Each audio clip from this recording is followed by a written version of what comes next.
ನಿಮಗೆ ಗೊತ್ತಿರೋರು ಯಾರಾದರೂ UPSC ಗೆ ಪ್ರಿಪೇರ್ ಆಗ್ತಿದ್ರೆ ಈ ವಿಡಿಯೋ ಅವ್ರಿಗೆ ಶೇರ್ ಮಾಡಿ.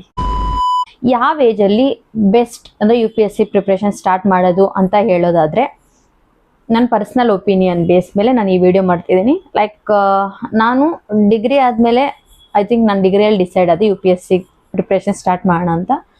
ದೆನ್ MBA ಮಾಡೋಕ್ಕೆ ಹೋದೆ, ಬಿಕಾಸ್ MBA ಮಾಡಲೇಬೇಕು, ಪೋಸ್ಟ್ ಗ್ರ್ಯಾಜುಯೇಷನ್ ನನ್ನ ಕೈಲಿ ಇರಲೇಬೇಕು ಅಂತ MBA ಮಾಡೋಕ್ಕೆ ಹೋದೆ.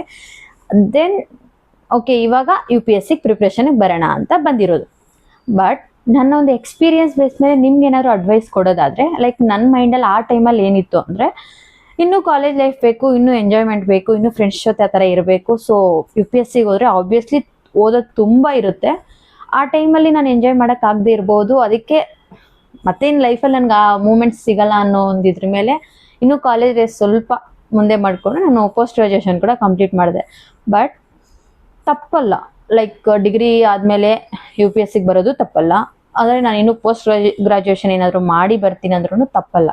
ಬಟ್ ಏನು ಅಂದರೆ, ಆ ಒಂದು ಟೈಮಲ್ಲಿ ಮಿನಿಮಮ್ ಒಂದು 3 hours ಆದರೂ, ಓಕೆ, ಡೇಗೆ 3 hours ಆಗಲಿಲ್ಲ ಅಂದರೆ ಅಟ್ಲೀಸ್ಟ್ 2 hours ಆದರೂ ನ್ಯೂಸ್ ಪೇಪರ್ ಓದೋದು. ಜಸ್ಟ್ ಟೈಮ್ ಪಾಸ್ಗೆ ಓದಿ, ಲೈಕ್ ಏನೋ ಒಂದು ಇಲ್ಲ ತಿಳ್ಕೊಳ್ಳೋಕ್ಕೋ ಇಲ್ಲ ಏನಾಗ್ತಿದೆ ಪ್ರಪಂಚ ಅಂತ ತಿಳ್ಕೊಳ್ಳೋದಕ್ಕಾದ್ರೂ ಆ ಟೈಮ್ ಪಾಸ್ಗಾದರೂ ಓದಿ. ದೆನ್ NCERT ಕಂಪ್ಲೀಟ್ ಮಾಡಿಕೊಂಡ್ರೆ ಬೆಟರ್.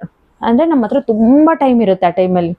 ಲೈಕ್ ಆಬ್ವಿಯಸ್ಲಿ ನಾವು ಕಾಲೇಜ್ ಡೇಸ್ ಅಂದರೆ ಹೇಗಿರುತ್ತೆ, ಎಕ್ಸಾಮ್ ಬರೋವರೆಗೂ ನಾವು ಬುಕ್ಸ್ ಮುಟ್ಟಲ್ಲ, ಅದು ಎಲ್ರಿಗೂ ಗೊತ್ತಿದೆ.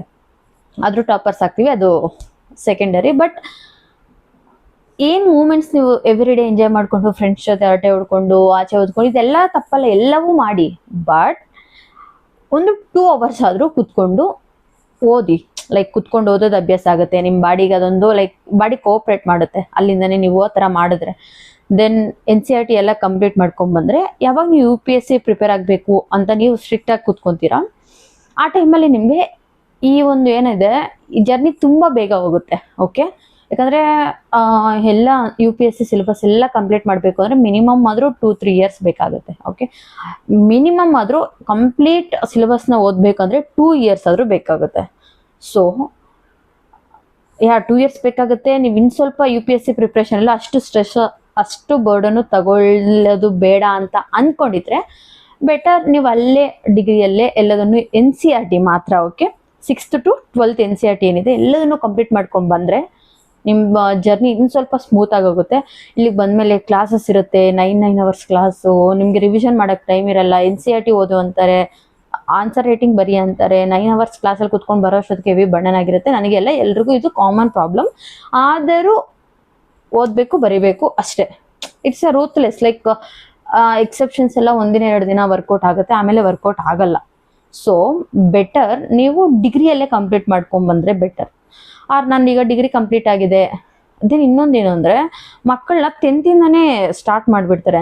ಲೈಕ್ ಓದಿ ಆ ಪ್ರೆಷರು ಅದೆಲ್ಲ ಬೇಡ.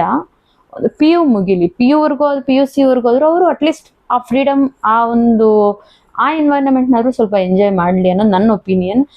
ಡಿಗ್ರಿ ಬಂದಾಗ ನಿಮ್ಮ ಹತ್ರ 3 years ಟೈಮ್ ಇರುತ್ತೆ. ಆ 3 yearsಲ್ಲಿ ಬೇಕಾದರೆ ಡೇ 2 hours ಅಷ್ಟೇ, ಓನ್ಲಿ 2 hours. 2 hours ಓದೋಕ್ಕಾಗಲಿಲ್ಲ ಅಂದರೆ ಏನು ಮಾಡೋಕ್ಕಾಗಲ್ಲ. ಬಟ್ 2 hours NCERTನೆಲ್ಲ ಕಂಪ್ಲೀಟ್ ಮಾಡೋದಾದರೆ 3 yearsಲ್ಲಿ 2 hours ಅಂದರೂ ಎಷ್ಟು ಅವರ್ಸ್ ಆಗುತ್ತೆ? ಆರಾಮಾಗಿ ನೀವು NCERTನೇ ಕಂಪ್ಲೀಟ್ ಮಾಡ್ಬೋದು. ಸೊ ಬೆಟರ್ ನೀವು ಅಲ್ಲೇ NCERTನೇ ಕಂಪ್ಲೀಟ್ ಮಾಡ್ಕೊಂಡು ಬಂದರೆ. ಬಟ್ ನಾನು ಫಸ್ಟು ಲೈಫ್ ಫುಲ್ ಎಂಜಾಯ್ ಮಾಡೋಣ, ದೆನ್ ಹೇಗೋ UPSCಗೆ ಹೋದ್ಮೇಲೆ ಓದಲೇಬೇಕಾಗುತ್ತೆ ಅಂತ ಅಂದ್ಕೊಂಡು ಬಂದಿದ್ದು. ನಂಗೆ ಸ್ವಲ್ಪ ಕಷ್ಟ ಆಯಿತು. NCERT ಆಬ್ವಿಯಸ್ಲಿ ಕಂಪ್ಲೀಟ್ ಮಾಡ್ಕೊಬಿಡ್ತೀವಿ, ಬಟ್ ಸ್ವಲ್ಪ ಹೆವಿ ಪ್ರೆಷರ್ ಮೇಲೆ ಪ್ರೆಷರ್ ಜಾಸ್ತಿ ಆಗುತ್ತೆ. ಸೊ ಇದೊಂದು ಅಡ್ವೈಸ್, ನೀವು NCERTನ ಕಂಪ್ಲೀಟ್ ಮಾಡಿಕೊಂಡು UPSC ಜರ್ನಿ ಸ್ಟಾರ್ಟ್ ಮಾಡೋದು. ಲೈಕ್ ಇದು ಯಾರಿಗೆ ಅಂದರೆ ಕೋಚಿಂಗ್ ತೊಗೊತೀವಿ, ಓಕೆ, ಯಾರು ಕೋಚಿಂಗ್ ತೊಗೊತೀವಿ ಅನ್ಕೊತಿದಾರೋ ಅವರು ಮುಗಿಸ್ಕೊಂಡು ಬಂದರೆ ಬೆಟರ್. ನಿಮಗೆ ಕ್ಲಾಸಸ್ ಎಲ್ಲ ಚೆನ್ನಾಗಿ ಅರ್ಥ ಆಗುತ್ತೆ. ನಾನೊಂದು ಎಕ್ಸ್ಪೀರಿಯನ್ಸು ಕೂಡ ಶೇರ್ ಮಾಡ್ತೀನಿ. ಲೈಕ್ ನಾನು ಫಸ್ಟು ಕೋಚಿಂಗ್ ಹೋದಾಗ ಫಸ್ಟ್ ಡೇ ನನಗೇನು ಅನ್ನಿಸ್ತು, ಯಾಕಂದರೆ ವಿತೌಟ್ ಎನಿ ಪ್ರಿಪ್ರೇಷನ್ ನಾನು ಕೋಚಿಂಗಲ್ಲಿ ಕೂತ್ಕೊಂಡಾಗ ಐ ವಾಸ್ ಲೈಕ್ ಏನು ಮಾಡ್ತಿದ್ದಾರೆ ಅಂತಲೇ ನಂಗೆ ಸೀರಿಯಸ್ಲಿ ಅರ್ಥ ಆಗಲಿಲ್ಲ. ಬಿಕಾಸ್ ಫಸ್ಟ್ ಡೇನೇ ನಮಗೆ ಏನ್ಷಿಯಂಟ್ ಹಿಸ್ಟ್ರಿ ಸ್ಟಾರ್ಟ್ ಮಾಡಿಬಿಟ್ರು.